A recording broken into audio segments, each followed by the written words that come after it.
చనిపోయే ఒక్క క్షణం ముందు రామ్ అనే పేరు పలికితే ఏం జరుగుతుందో మీకు తెలుసా? చాలా ఏళ్ల క్రితం ఒక క్రూరుడు ఉండేవాడు. వాడు చాలా చెడ్డ మనిషి, అలాగే ఎన్నో పాపాలు చేసేవాడు. చివరికి అతని మరణ సమయం దగ్గరికి వచ్చింది. మరణించే సమయంలో అతని కొడుకుతో రామా నన్ను కాపాడు అని పిలిచాడు. అలా పిలిచి మరణించాడు. వెంటనే యమభటులు యముడి దగ్గరికి తీసుకుని రాగా యముడు పరిగెత్తుకుంటూ వచ్చి, అయ్యా మీరు మీ జీవితంలో ఒకసారి రాముడి పేరు ఎత్తారు, మీకు నరకములో స్థానం లేదు, మీకు వేరే చోట స్థానం ఉంటుంది అని బ్రహ్మకి తెలుసు అని బ్రహ్మ దగ్గరికి ఆ పాపి కాలు కింద పెట్టకుండా యముడు తన చేతులతో తీసుకుని వెళతాడు. బ్రహ్మ అతనిని చూడగానే పరిగెత్తుకుంటూ వచ్చి నమస్కరిస్తాడు. నాకు కూడా నీకు స్థానం ఎక్కడ ఉంటుందో తెలియదు, కానీ ఎప్పుడు రామనామాన్ని జపించే శివుడికి తెలుసు అని బ్రహ్మ చేతులతో ఎత్తుకుని వెళతాడు. శివుడు వాళ్ళ రాకని చూసి అందరికీ నమస్కరించి నాకు కూడా తెలియదు, అందరూ విష్ణువు దగ్గరికి వెళతారు. ఆ పాపి నేను మరణించే ముందు రామనామాన్ని స్మరించాను, నాకు ఏం లాభం లభిస్తుంది అని అనగా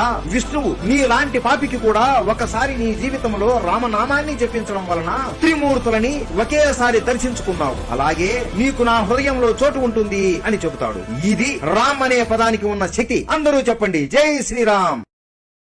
Download ShareChat.